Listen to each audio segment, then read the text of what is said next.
So hello, everyone. Thank you for joining us tonight for this Behind the Campaign webinar at Hawaii Elections Edition. My name is Priscilla Zhang, and I am the Vice President of Add to Hawaii. For those of you who don't know us, we are a nonprofit group of young marketing and advertising professionals, specifically 32 years and younger. But in fact, some of us are not necessarily marketing or advertising professionals. We do have a lot of different people from various industries, but we do provide lots of opportunity for people to expand their networks and just to learn more about marketing and advertising through our various programs. So for example, tonight, our Behind the Campaign series is exactly what it sounds like. We dive in on what campaigns look like behind the scenes. Before I get started on the actual webinar, I want to point out the chat and Q&A feature. So it looks like a few of us are already using the chat. You can use that to communicate to all of the attendees tonight. And the Q&A function is available at the bottom. So this is where you may submit questions that you might have throughout the event, and we will be addressing them as we go. And we also have allotted time for a Q&A session at the end. So tonight, we are very privileged to have Alan Tang from Olomana Loomis ISC speak with us. Alan is the Chairman, CEO, and Executive Creative Director of Olomana Loomis, which is an integrated marketing, brand communications, and business consulting firm based in Honolulu. So this year, they were able to work on Mayor-Elect Blangiardi's campaign, as well as Congressman-Elect Kai Kahele, and as well as the re-election campaign for Congressman Ed Case. So tonight we will be discussing what it looks like to market a political campaign and how we as marketers and just people in general can benefit by getting involved in one. Alan, would you like to share a few words about yourself or your firm? Well, first of all, thank you, Priscilla, for this privilege to speak to your team. And of course, much mahalo to Kristen, who made the initial inquiry to see if we would do this. I took the opportunity to speak, not because of how great we are, but, actually of the great candidates that we are able to represent. So let me just begin by just sharing a little bit about our agency. I started an agency 24 years ago. On the whim that, I want to be different from, or what I thought I want to be different from all the other agencies. See, I worked with an ad agency before I started this, and I worked for a PR agency. And I thought, a lot of the agencies are very focused on the services they have to offer. Well, what I want to focus is what the client's needs are. If I have the service to offer, that's great. If I don't have the service, then, we find the services for them. So I want to be very client-centric. So that's the premise for us being very integrated. I guess 24 years later, that wasn't that premise. We have survived and have kind of gone through the whole process of, all working with all different types of clients, government, nonprofit, on the private commercial sector and all. And over a decade ago, we started getting involved in campaigns, political campaigns, seriously. And so for tonight, I just wanted to kind of share from my perspective, for especially the young, professionals out there. And I know a couple of friends who have signed on who are a little bit over than 32, but it's okay. Welcome to the conversation. And I'm well above 32 anyway. A lot of lessons can be learned, when you do a political campaign that oftentimes you don't get to experience that in regular campaigns. For example, in a political campaign, the end result is win or lose. It's not about gaining market share. It's not about raising your brand awareness, and so on and so forth. You win or you lose. It's 50% plus one, and hopefully you win by a greater margin so that when you actually start your term, you have a lot of support moving forward. And so that's what I want to kind of focus on a little bit is really, I would actually encourage for those of you who have not been involved in political campaigns to give that a try.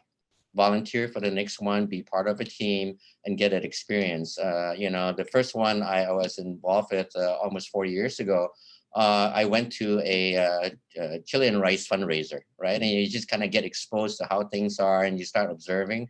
And as good marketers, good communicators, as advertising people, the skill that you should always hone is your ability to kind of observe what's going on, analyze how it could be better, why is it so great, and so on and so forth. And so I got exposed to a fundraiser for Eileen Anderson, who was running for mayor at that time. So it was kind of ironic, coming back full circle, we're doing another mayoral race. And then you start getting more involved. Priscilla, if you can kind of flash on the first slide, just want to kind of remind everybody, this conversation isn't about me, it's really about the candidates. And so, the three candidates that we have on us that we're talking about tonight is Ed Case, who ran for re-election and succeeded, and Kai Kahele, a state senator who ran for a congressional district and unsuccessful. And of course, we have Rick Blangiardi, a first-time candidate. I think the key here is that this year's election is totally unprecedented, right? Number one, because this is an election year in a pandemic. And everything that you normally do is going to be competitive, and now you turn everything upside down.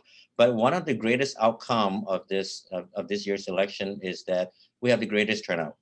580,000, almost 580,000 people showed up out of 800 plus thousand registered, so close to about 70% of a turnout, remarkable.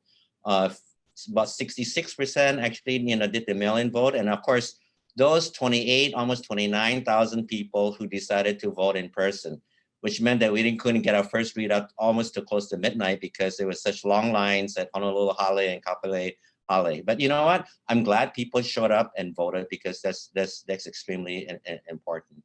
Yeah, go on to the next slide, and I want to talk about the candidates a little bit. So the first candidate we have is Ed Case.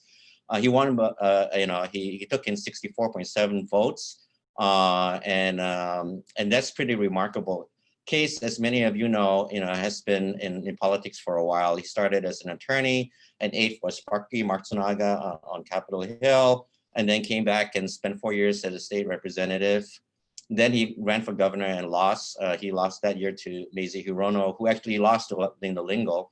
And then he spent 5 years after that in a special election back in Congress.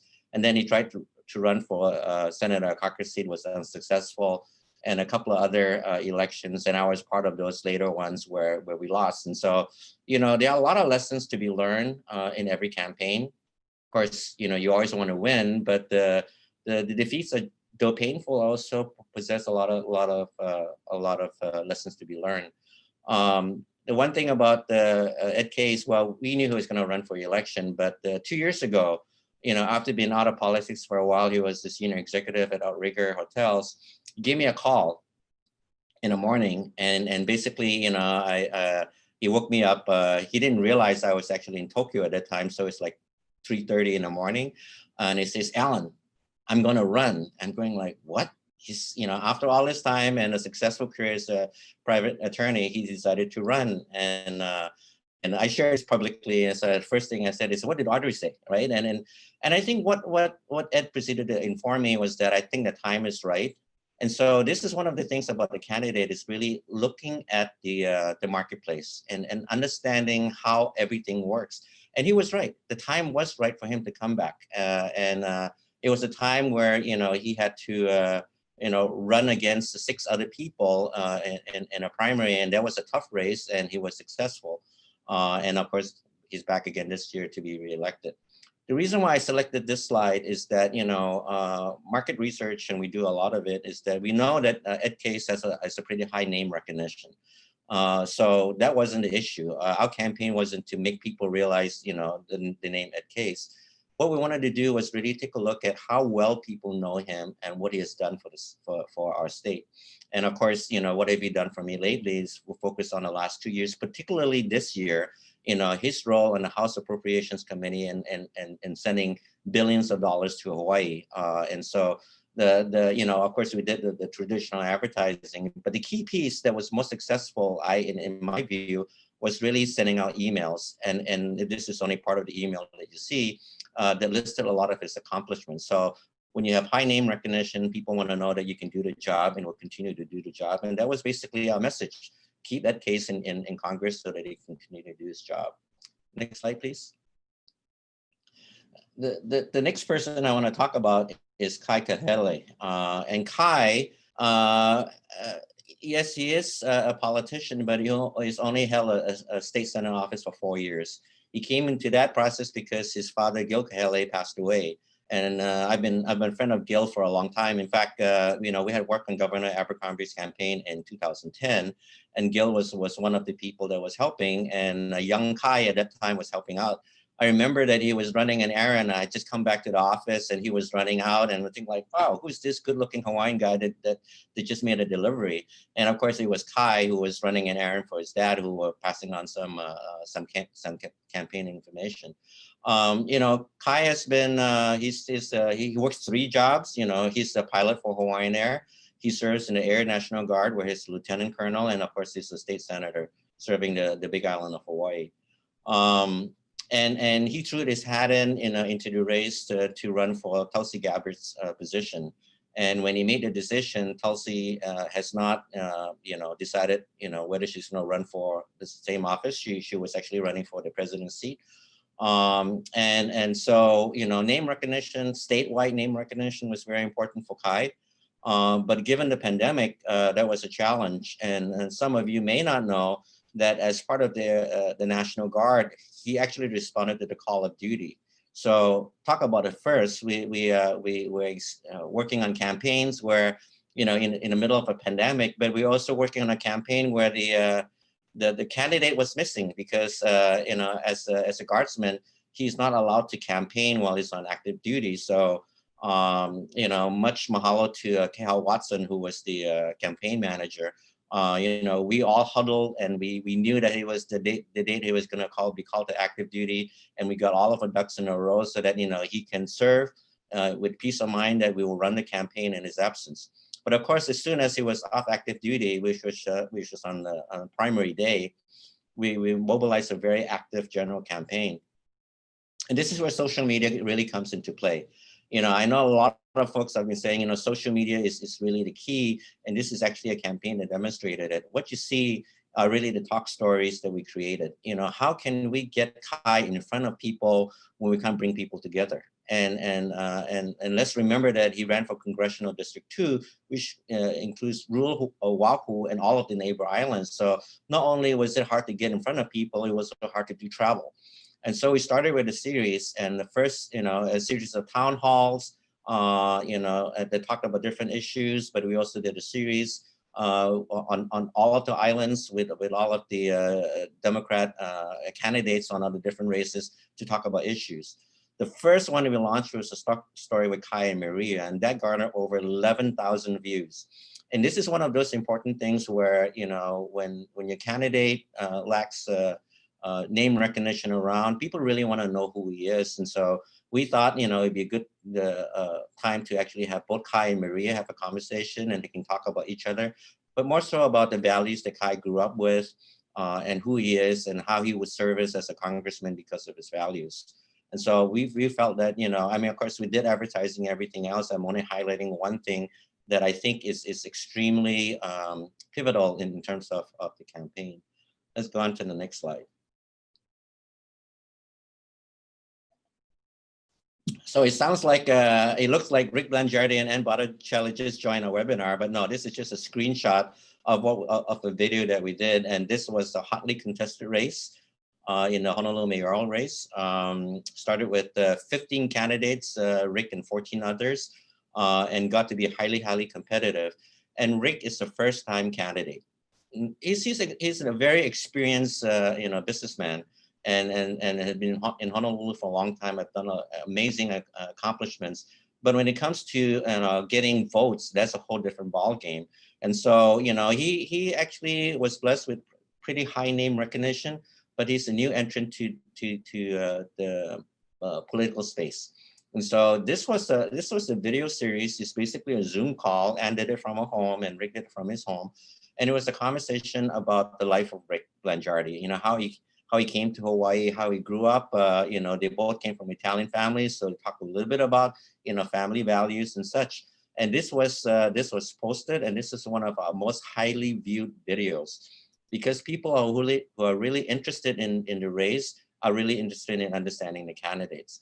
And because it was an unscripted conversation, yes, we did talk about the structure and stuff, which is pretty basic. How did you grow up? What are the values and such. It was really just a very organic conversation. And Ann, having been a former reporter, facilitated that, flawlessly, and they had good rapport. And so the audience got to know who Rick Blangiardi is, and that was really important. And that's really comes down to that key. I think you can stop the slides now. So I'm going to kind of just share about 6 different things that I think is relevant. So you may not want to focus in on political campaign as part of your career. You might want to experience it. I would encourage you to, but we all have our day jobs, right? You know, so my campaigning is done for the year. So we'll see what happens in 2 years, you know, but and from now until then, we have our regular jobs we need to do. What are the experiences that you take from political campaigns into your regular campaigns? So I strive on interaction. So if you want to ask questions, just please go ahead and do that. Put your hand up, you know, type in something, and I'll respond to it the best I can. I may not have the answer, but you know, we can certainly have a conversation about it, and I'll get back to my notes. So first of all, understanding the market. Research. You know, in politics, we call it polling. It's extremely important. I've dealt with candidates who don't believe in polling. So they go in and they trust their gut. And there's a lot of other things you can find out about what the market is doing, but they won't necessarily, you know, spend the money on polling. You know, as a firm for most of our clients, we actually focus on a lot of research. We are a data agency, so data is very important to us. And in polling, it really is. Now, sometimes, you know, you get burned by polls. You know, it didn't predict the way you think the market is, and it could be a whole host of different situations and conditions. So how you do research and polling is very critical, and especially in this time of a pandemic, when things are changing so rapidly, you know, you have to do a lot of polling, and you know, for our campaigns, we did significantly more than campaigns in the last 2 or 3 cycles. For a lot of companies that we are working on, you know, outside of the political campaigns, this year we've done a lot of market research too. We actually started a service called Virtual Insights. It's basically virtual focus groups, and it's quick. You have about 6 or 7 people we recruit and get into a conversation. We get a sampling, we get a feel. A lot of times, as you know, it's really confirming what you're suspicious of. But other times you get some zingers to go, wow, I never thought about that, and that's what people are thinking. In fact, we have a campaign going on, non-political, but for one of our clients where we're actually doing weekly focus groups, because the pandemic is changing so many different aspects of a market that is really important to get us insights and keep going. So research is very important, you know, in the political science of things, but also in your market research. There are all sorts of research. You can get focus groups, you can do your quantitative, you have your grandmother survey where you want to go into a different a sector and you just want to ping the group and get the feeling. All of that is very important, right? And so it's the art of it and the science of it really comes down to is how do you measure and how do you analyze, right? You know, the number speaks for itself, but then sometimes we get in there and we would like to have certain interpretations. And so actually that's one of the things about campaigning is that you generally build a big tent. See, in a lot of our day-to-day work, we tend to keep it small. You know, we have proprietary information and this and that. And so we keep it really, really small. And that's not necessarily a bad thing, but it's a whole different experience when you build a big tent. And, you know, I mentioned K.H. Watson, who is the campaign manager for you know, Kai Kahele's campaign. We had Gabrielle Richter, who was the campaign manager for Rick Blangiardi, and he's managing a lot of people. I mean, we have the official campaign managers, and then we have everybody coming out of the woodwork who are acting like campaign managers, which is great because we get a lot of different perspectives, a lot of different information, and you learn from it. And it actually tests you as an individual, as a leader, because you get the whole variety of information. You have to assess how relevant is it, you know, and it's not to say it's bad information, it's just how relevant it is to your campaign. One of the key things is in a campaign is about discipline. And I'll get to that a little bit, you know, we call it branding. In fact, I'm gonna get into it now, you know, and, you know, you know, when we take a look at our clients or businesses that we represent, we first start with brand. You know, what does this brand represent? What is the brand strength and what is the brand promise? In pre-COVID days, back in October of last year, I attended a summit, a marketing summit in London. with a whole bunch of agency heads. And we got into one of the sessions that took half of the day, a really heated and highly engaged conversation about what branding really means in this day and age. You know, we have on one side people talking about traditional branding, and then on the other side we have people talking about, well, the brand is what your sales results are. You know, and to one side is that's the sacrilege, because you know you can't let the almighty retail, you know, govern what your brand is. But then in businesses these days, you're measured by your results, your financial performance. So that becomes your brand. You know, at the end of the day, I think you know, it was a very healthy exchange. We all took from it what we needed to take from it and bring it back to a different, you know, respective communities. You know, so we start by looking at the candidate's brand. You know, what is the strength? You know, what is the appeal? What may be some of the resistance, and so on and so forth, right? And same thing you would do when you roll out a new service or a new product. You have to do that assessment. You know, and one of the things that we like to look at is that when you look at the entire market, you have those that are your true believers. They'll be like, whatever you say, whatever you want to sell, they will believe and they will be first in line, right? You know, like the Apple converts, you know, that whenever you roll out a new iPhone, in the days when you could line up, you line up around the block. And then you have the opposite side, the naysayers. Whatever you say, they will never believe, right? So do not waste time focusing on that, converting that audience, because it's too small for you anyway. If you're gaining market share or the majority of the votes, you look for the middle group, what we call the undecideds. You know, they may or may not have heard of your candidate's name. They may not know what it is. And they may or may not be sure whether they support your candidate's stance and all of that. That's the group that you want to communicate with. And so your brand needs to be consistent with what they have. So I'll make a comment about, you know, candidate brand. Sometimes we get in there to go, this is what the market wants. So we are going to transform you, Mr. Candidate or Miss Candidate, to be what the public wants. Well, what if the candidate is not that person? Then it becomes inauthentic. And I think that's going to be very crucial. And so, I know all of you are professional marketers, and that you subscribe to, you know, being genuine and being authentic. No different in political campaign. It's very important to do that. Do we advise our candidates, you know, on certain things and how to present themselves? Of course we do, but we can't change the character of the candidate. You know, if you are selling one product and another product, you cannot, you know, confuse the identity of those products. You know, so that's candidate brand. So that's point number 2. I have 6 points that I want to share with you. The third point is really discipline. You know, when you have a strong understanding of the brand, when you have a strong understanding of the marketplace, then the key is to be disciplined. And why is that important? Because the more detail and the more information you get into, we can get distracted. You know, we have a friend over that runs a fairly large agency in Seattle, and he has this common phrase to go, you know, your clients telling, you know, are very promiscuous. They'll go after the latest shiny, bright object. And so, you know, we have to be really disciplined to go, we cannot get distracted by the next shiny thing and this and that and the other. And so that really comes down to it.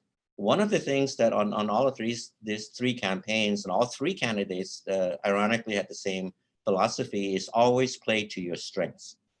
People will come and criticize you, this is your weakness and all. It's a tendency to fix that, because naturally as human beings, we tend to be people pleasers. But the reality is that, you know, you are where you are because of your strengths.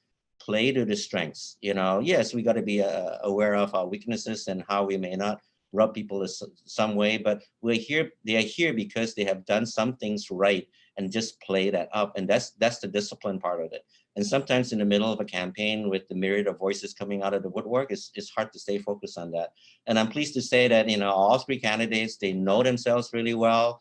You know, they take advice really well, but, you know, they stay true to their strengths, and they played through it all the way to the end. Point number 4, you know, fundraising, right? You know, money makes the world go around. Well, you know, money isn't everything, but it certainly helps. You know, in fundraising, you know, you can almost tell how well you were doing campaigning by how much you raise money. Now, it's not the absolute truth. We have been involved in campaigns where the winner of the campaign of the race was the one that raised the least amount of money. So there's a lot of different factors in there. But of course, when you have the opportunity to tell a good story, you want the resources and get out there. And so on the private side, you know, on a political side, is capital. How many times have we gone into a campaign with our boss or for our clients, and we got this wonderful campaign, and it says, oh, you only have budget for half of it. How are you going to be able to work it? And so I think it certainly is important that we learn to live within our means, but we are marketers. We are the people who push us the envelope, and so sometimes we have to push the envelope to get more funding because that's the right thing to do. And so, suddenly we not only are we doing marketing and communications and advertising, we become the salesperson, for the concept, basically selling to get more funding. And so that's something that is a skill that you realize that you cannot do without when you're in a political campaign. There's nobody else funding you. You just got to get out there and get the fundraising going. So that's point number 4. Of course, what is the fundraising used for? Point number, sorry, I had 7 points to you, not 6. I added the last one in last minute. So this is point number 1, 2, 3, 4, 5. Okay, talk about fundraising, and the point of fundraising is so we can raise money so we can spend it in advertising and all of the things and the platforms that we need to reach. And been involved in enough campaigns over elected time when people are starting to say, oh, we got to shift, nobody watches television anymore. But you know what? All of our campaigns spend a lot of money on television because it's the reach, it's the medium that allows you to tell a story a little bit differently. But often those videos that gets translated into the digital, and how do you push up the digital, the emails and all of that. And so, in a non-political work, advertising is advertising. So, you need to be a master of that. If you're not master of anything else, you got to be a master of that, because it's basically how do you get your product, your service, your brand out to the community. Point number 6, this is a very, very big element in political campaigning, is grassroots. And in this election year, it was extremely difficult. Grassroots is about, rubbing elbows, the chili and rice fundraisers, the sign waving and all of that. And then when governor and mayor said no gathering of more than 5 people and all of that, and we have to do that safely, and we want to abide by the law, how do you do that? And that was really, really difficult. We did a lot of grassroots through Zoom calls and everything else. And we found a different niche in that. And like Kai, we did a lot of town halls and, and people are busy. What we found that, people, you may not have a large turnout on the actual night, but when they rebroadcasted it and push it out, thousands of people spend time viewing it. And that's really beneficial because, again, the modern technology allows people to consume information at their own leisure, at their own time. They can select that, and versus a TV show that comes on at 7, and if you missed it, then you have to look for reruns a week later, right? So that's really understanding the medium, understanding the marketplace, and the best way to be able to channel and deliver that. In a lot of commercial work, we call it community building. Right, you understand your market is not just a transaction, and I think in Hawaii we are more fine-tuned to it. We have done work outside of Hawaii on the mainland and elsewhere, and they find our community building efforts rather intriguing, and I think it works really, really well in Hawaii. And if you're not familiar with that, really get to be really familiar with, because that is something very special that we have, and we should take advantage of it. And if you actually expand to markets outside of Hawaii, that's something unique that you will bring, and that would really be a huge help to your campaign. And lastly, all of these efforts, what is the point? Well, in political campaigning, it's about votes, right? And so we do a lot of polling, we do a lot of sampling to see where the market might be. We never take it as the gospel truths until the actual election day. That's the only poll that really matters, right? Because that's the one that counts. But if you do your polling right, and I have to say, the polling for all 3 campaigns were actually pretty spot on. That we were pretty confident, as we got into the later days, as we get close to the election itself, we could almost predict, what the outcome would be. And of course, in the private sector, it's about sales and it's about conversions and such. And as an agency ourselves, I mentioned earlier that we're a data-centric organization. I remember a few years ago, one of our clients was launching a new product and wanted to do an assessment to go, what is the market potential? In other words, can you tell me how many families would be interested in buying our product? And so we did a survey, and the results came back to be about 14,000 households. They said that's pretty good. Okay, here's the money, go market it. And in the first brush, people who paid interest, before the conversion came up to 14,000 households. And how incredible is that? I think we got lucky, but I shouldn't say that. The brainchild behind that was Natalie Cook, who was actually Ad2 president 2006, and that was her brainchild in looking at a market assessment to be as precise as she could. Made it, and she did it, and then of course, as the chief marketing officer, she created an outreach plan, and the results came back. It was fair. It was quite remarkable when we compared the two, and that's the kind of thing that we want to do, is the predictive modeling, and we try to apply that into political campaigning as well, which is a lot more fluid because the environment is very dynamic, which is again why I encourage everybody to get involved with political campaign, because if you can master this in a tumultuous storm, you can easily navigate this when the seas are calm, right? So those are my 7 points, and I hope it's it's been somewhat insightful. I know we still have some time here, and I would love to entertain questions. Before we do that, I do want to do a shout out. I don't want to create the false impression that we or myself did everything for all 3 campaigns. We actually had a whole lot of partners. I mentioned about a big tent, and with Rick Blangiardi's campaign, Rick actually did all of the media himself, right? Because here's one candidate who came from media, and so he was very insistent that he would do all of the media buys and all of those things. My role on the Blangiardi campaign, I started as a senior advisor, and then after the primary campaign, they also added me to be the director, which basically means I was more focused on strategy. Rick would often call me as his thought partner in a lot of different things, but it was Gabriel Richter who did all of the heavy lift in running the campaign. That was a volunteer position. I volunteered for Rick's campaign because I've known Rick for a long time. I did not start at the beginning part of the campaign. In fact, I knew he was considering a run for the governorship 2 years ago, but he declined to do that. And then he kind of caught me by surprise when he ran for mayor.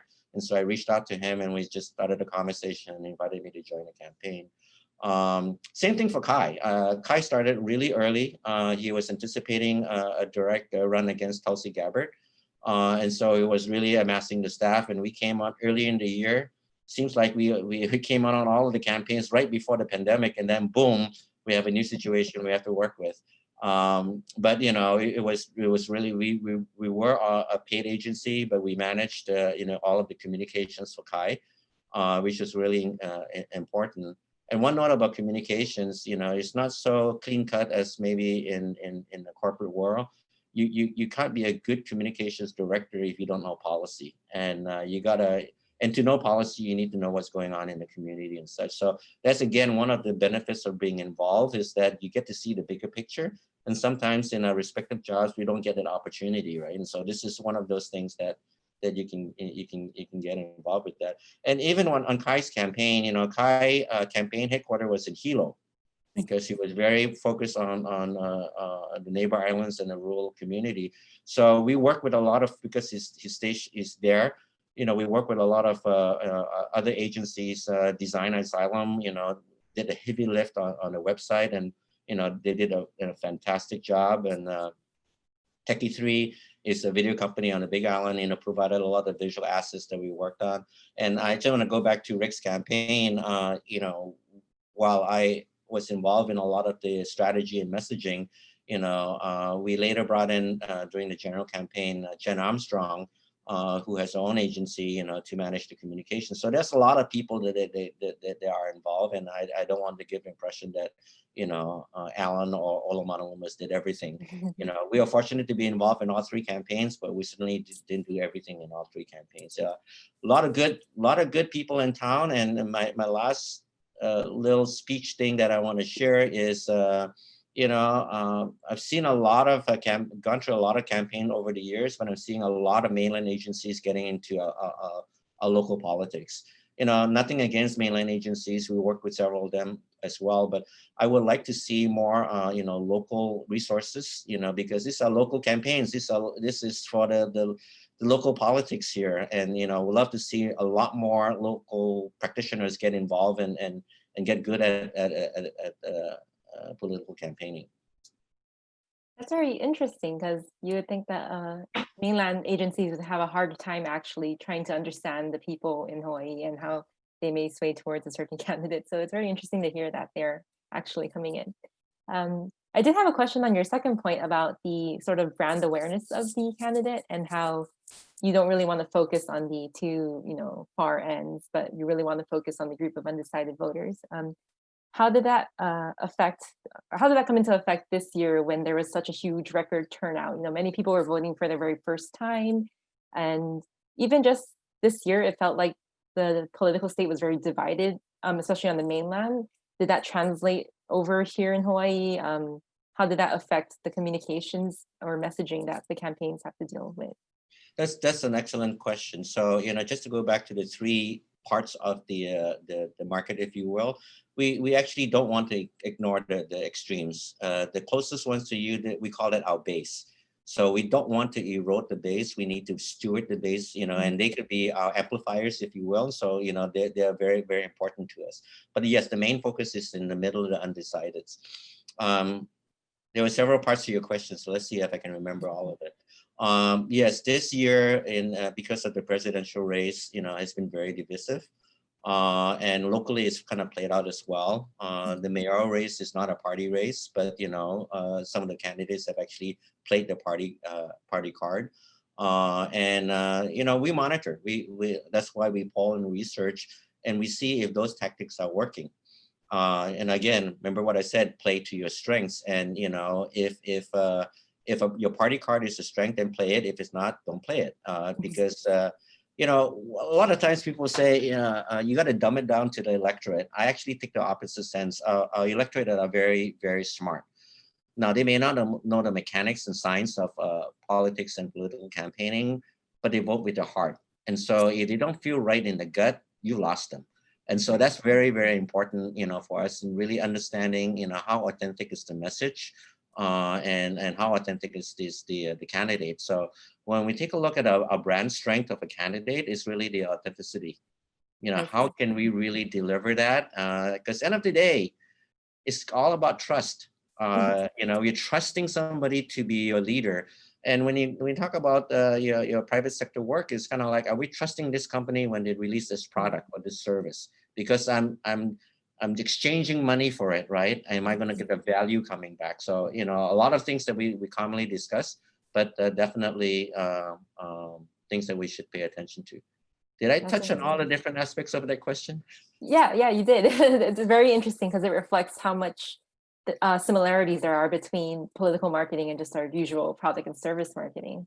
I'm going to run through a few of the Q&A questions now that were submitted. I know you sort of answered this one, but first one was, how far in advance do you have to plan for a political campaign once that your candidate is running, and what kinds of research or polls do you advise a new candidate to do prior to building their campaign?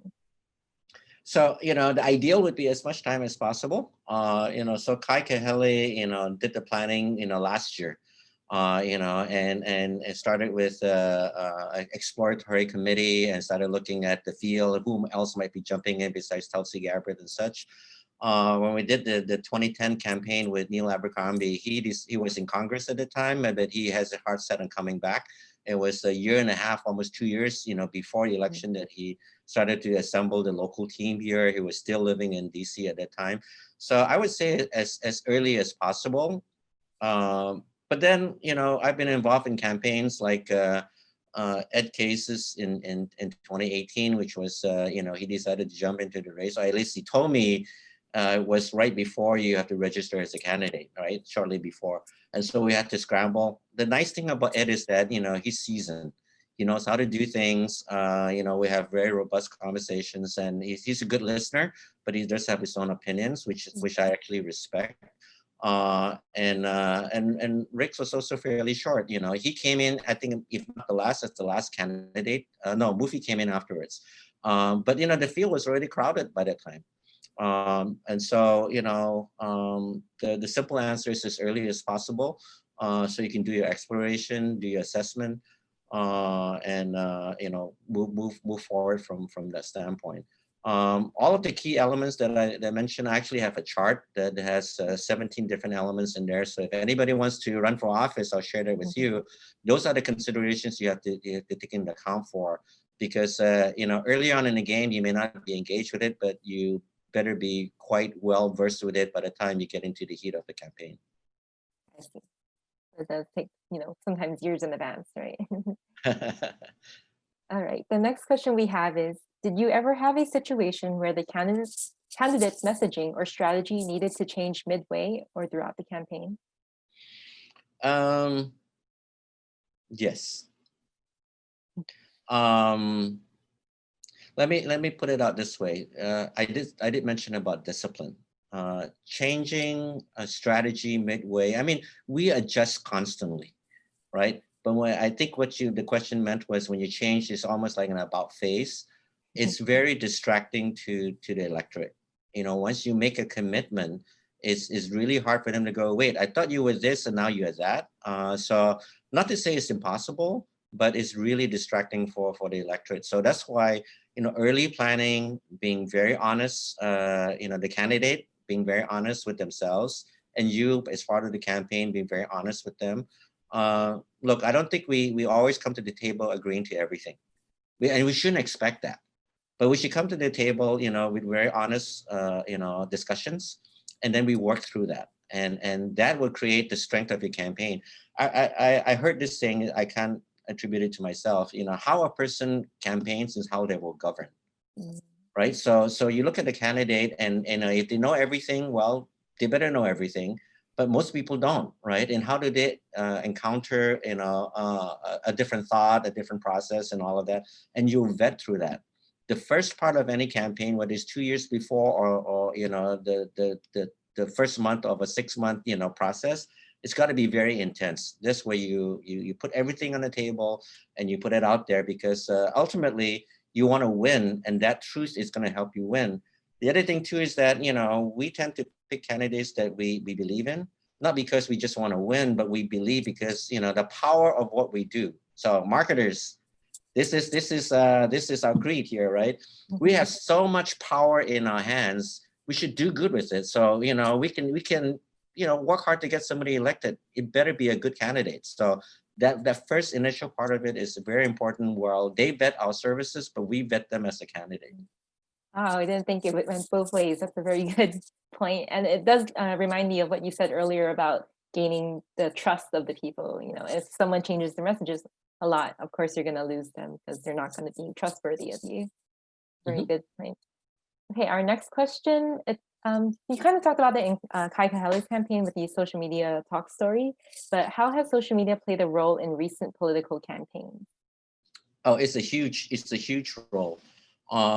You know, in 2010, you know, when we launched Neil Abercrombie's campaign, and Dave Rosen, who I believe is watching, was heavily involved with that as well. We actually launched everything on social media, which was relatively unprecedented. I mean, you know, Barack Obama did that in 2008, you know, in his first run. And of course, there was on a national, but locally, I believe that was one of the first statewide campaigns that we used social media. Now, when I say that, we also utilize all of the traditional media as well. And I think, you know, all you smart marketers know that, you know, they have all of the different media is very different, right? And so we use traditional media with a certain type of messaging, a certain type of focus, and we use social media for that. But definitely social media has changed. I mean, in the last 10 years, the traditional media hasn't changed that much, but social media and digital media has changed tremendously. I, for one, you know, even though I'm an old guy, love, you know, digital media because of the immediate feedback. And that feedback loop is extremely important. You know, if you haven't heard one thing from this tonight, you know that it's research. It's really understanding the mind of your audience. You know, whether you do it to formal research or you do it to digital mediums where you get immediate feedback, it's incredibly important. Yeah, that'd be very surprising if any political campaigns didn't, have a presence on social media in this day and age. Hmm. Hmm. Okay, we have one question in the chat. I don't know if you can actually help with this, but could you throw out a few names, in your opinion, with the highest potential to be our next governor? I think your guess is as good as mine, though I have a few other guesses because of other conversations. I think we will know what the slate will be probably by early to middle of next year. I think and here's the reason why. Most people will calculate the risks. If they're going to be a candidate, they'll calculate the risks. If someone is running for election, it's really re-election. It's really hard to challenge an incumbent. Not impossible, but it's just really hard, right? Right. And so, this will be the end of Governor Ige's 2 terms. So the position is wide open. So I think everybody should be prepared for a number of names that's going to be thrown into the hat. I'm not making any judgments. Some will be qualified and some will not be qualified. But hey, this is part of the democratic process. I think, it's always good to see people who are willing to put the names in the hat and make a run for it. And that's the process that we go through. And that's what elections is all about. That we have the right and the privilege to run for office. And we, as the rest of us, can vote for them. And a few of us can actually go campaign for them. So I think if you are interested, whoever asked the question is keep your ears on the ground, talk to whoever that have worked in campaigns, and then you might have people that you have in mind that you would like to see run, and then maybe get involved in the campaign one way or the other. Very true. Okay, our next question is, do you prefer working on political campaigns or campaigns for products and services? Great question. Well, I haven't decided what I'll be when I grow up, so my answer is I want it all. I'm glad I don't do political campaigning every year. It's every 2 years, and sometimes we sit out, but we haven't in the last few cycles. I get a certain charge. You have to be built for it. It's very stressful.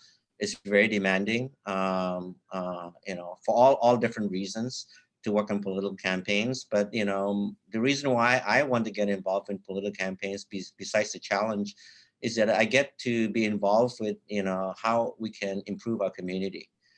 So besides political campaigns, I'm involved in a lot of other campaigns that are more in the public interest. And whether it's job creation, workforce development, or entrepreneurial initiatives and all of those things. I have a natural interest in that, and so I guess one of the things earlier in my career where I'm trying to work on things that create change in a society, I realized that you cannot do it without a government component. There are basically 7 components. ASU came up with that 7 chart, and government is definitely one of them. Education is one of them. Business is one of them. Community is one of them. Faith-based organizations, faith-based groups is all. So all of those things are the things that, once are in alignment, we can actually create shift in our community. And government is definitely one of that. That makes sense. And I think even just being involved in the political campaign or having an understanding of the government and, just current events in general, it gives you a better understanding of the different industries that are impacted by it, that you might be marketing elsewhere. So it's just very like a whole. You're absolutely right, Priscilla. I think, if you get involved in a campaign, it's not the campaign itself. Besides communications, because we're all marketers here, right? You might want to get involved in a policy team. Well, you get involved in a policy team as a communicator because the policy needs to be communicated. But once you rub your elbows with the policy team, now you really understand how things work. What is the homeless issue? What is the housing issue and all of those? And we can't stand by and just let things be. They are the way because of certain forces. And the more that you get exposed to that, the more you have to say, because so here's my bias. So I have a really, really bad bias. I think marketers, communicators, and advertising people are incredibly, incredibly important people because we know the power of persuasion. And the more information we have, the more knowledge that we have, the more powerful we become. And I hope that people will use it for good, to create a better society. So, which is why I encourage people, young people especially, to get involved in political campaigning, not because of the politics, but because of the things that we get exposed to. So that's where I'm coming from. That actually leads us to our next question. So what are some of the ways that people can get involved in a political campaign? And maybe some ideas for those who work full-time jobs, how can they get involved still? Right. Excellent question. So, we just finished an election cycle. So the other way to get involved right now is to get knowledgeable about it. Get involved with your legislators, get involved with your council people, attend of those few meetings. At the very least, we should be consuming news about government and what's going on. And because of the pandemic, there's more than enough news. Getting involved, you might want to sign up and volunteer. The next election is 2 years from now. We're going to have some amount of turnover or seats come up in a legislature. Get involved with them. Volunteer right now by getting to know them and go, what are you doing in the community? A lot of them will host community meetings. It's virtual right now. Attend those. And so before you jump in and start volunteering a time, the first thing you want to do is who is doing what in the community, right? So that's how you get involved. And before you know it, you'll be on the inside. You'll be hearing, oh, so and so is planning to run for re-election. So and so is running to run, and so on and so forth. Hawaii is one of those things where you have to get into those circles, right? I think we all know what I'm talking about. So take the step to get into those circles, right? And begin the conversation. So I would say do it right now, even though it's 2 years from now. So you get to know people.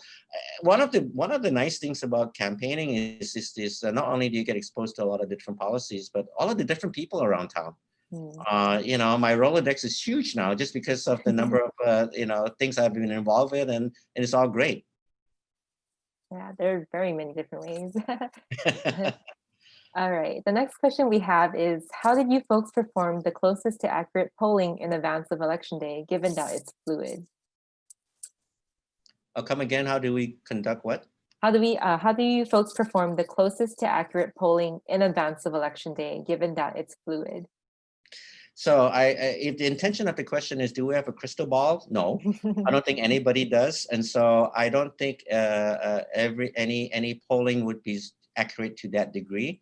And so, we work with very good polling agencies, both local as well as mainland. And we look at different aspects on how they analyze the data. And so sometimes we cross-reference two polls at once. Sometimes we have other campaigns that are going on that we share information legally, of course. We can't do that with super PACs and all of that are supporting us. But so we take a look at all different types of polls. I think this is a smart question. Basically, it's kind of like, don't take anything at face value. Always trust, but always verify. And so that's what we do a lot. And that's why we have several different types of polls, including grassroots and focus groups. And that's how we go about doing that. If I can, Priscilla, in a minute, can I just make a comment about mainland agencies? Sure, go ahead. Of course, we are a Hawaii-based agency, and we like to keep business local. But what we also found is that sometimes we are too insular and we become too inbred and we don't learn new things. So I think it's good to be exposed to mainland agencies. We are part of ICOM, a global network of independent agencies. So we trade stories, we trade tactics, we learn. And we bring a lot of those technologies into Hawaii. And believe it or not, a lot of them take some of our more organic grassroots outreach, cultural initiatives back into their communities, because Hawaii, it comes second nature to us. But somewhere in Idaho or in New York or other places, they may not do it our way. And so this is a new way for them to do that. So I don't want to paint a picture that anything outside of Hawaii is bad. I think we just need to be able to manage how we do things here in Hawaii. I see.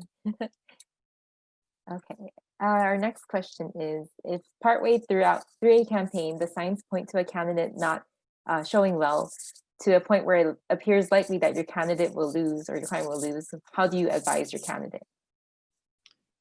Stay disciplined. I think, you definitely, you need to start making some adjustments. And if we see that, it depends on how big of a spread it is. And that's why I believe in regular frequent polling. You know, if you see things starting to shift, you start making adjustments then, versus you see the shift being too big of a spread, it becomes very challenging at that time. Same thing in you know, our regular campaigning. We're taking a look if we have a certain target in terms of adoption or conversion or a market share. And if it's not getting to the goal that we want or the client wants, and I think we start to adjust. I look at life as being very dynamic. You know, maybe the last 20 years, ever since I started my own business, I feel like everything is very dynamic. And you do course corrections constantly. Which means, you know, having good radar or sonar pings to understand what's going on, so that you can make those course corrections rapidly and quickly. I don't think it's a bad thing. There's no perfect plan that you launch and then you don't do any changes. And so, you know, get out there and learn how to read the market and make course corrections as quickly as best as you can. I see. Are there ever times where you guys also, if you like see that a candidate's not doing very well, do you ever pivot to be where you're in a position to set them up for the next race, you know, like the following cycle or whatnot? That's a very good question. Answer is yes. That means the candidate has a long game in mind. You know, and we have I have helped, not so much the agency. I have helped advise some younger candidates in some of the smaller races, and I tell them, look, this is your first race. You know, this is not the conversation I had with Rick Blangiardi. This is your first race. We had different conversations about that. But for some of the folks who are younger and maybe have less life experience and business savvy, tell them, you know, don't have high expectations on the first race. Run the best you can, but people don't know you. You're coming out of nowhere, and you know, don't expect the fairy tale story. But get your experience, get your name out there, and sometimes it takes 2 or 3 cycles. Do not lose heart. And to me, it also helps me understand the motivation of the person who wants to be in political office. You know, you have to pay a price for it. Public service, you have to pay a price for public service. And so if you can you know, sustain yourself and last because your passion is so strong, then they will eventually win a race. I see. That must have, conversation must have come up a lot in a lot of the primary candidates, because, you know, they're such a big pool and not everyone can win. So I can imagine that many of them are setting up for the next cycle right now. Well, you know, if the heart is in it, it should be. And I would encourage them. You know, I believe in a democratic process, and it's not hard. I mean, it's not easy. It's hard, but it's the right thing to do. And so if your heart is in it to serve the people, then go for it. Right. Okay, and then I see our final question. It's sort of related to what you were speaking to about the mainland agencies and what they're taking away from the local style here, but how have you dealt with agencies which have tried to copy your business style? Oh, that's an interesting question. Copied our business style. Actually, I'm not aware. Mostly because I don't bother with whether people are copying me. Right, focus on yourself, right? Well, you know, I got this advice from my dad when I was really young. He says, you know, when you're driving a car, stay focused to the front. Be aware what's on the left and the right, and maybe once in a while look in the rearview mirror, but spend, you know, most of your attention looking forward. Where do you want to go? And that's how I live my life, personally as well as professionally. So very good advice. All right, and that seems to be about all the questions, and we're actually at the 7 o'clock mark. Did you have any last minute? Time has flown by. Yeah, it has. Very good conversation. It's like, did you have any last words you want to share? No, I really appreciate this opportunity, and I agreed to come on this basically because I wanted to share, you know, some inspiration, if you will, for more people to get involved in our political process. And you have been a wonderful companion on this in terms of creating this dialogue, Priscilla. So thank you. I hope it was worth it to your membership and to definitely.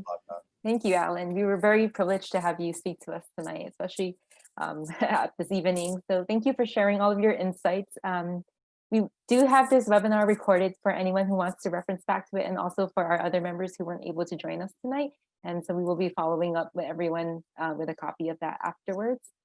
So thank you very much, Alan. And I hope everyone in the audience, thank you for attending. And I hope you all learned a few lessons about what it's like to market in a political campaign and how, you know, we as people can benefit from getting involved as well. Thank you. Thank you, everybody, and please stay safe. Yes, please stay safe and healthy. Thank you. Okay, aloha. Right. Bye.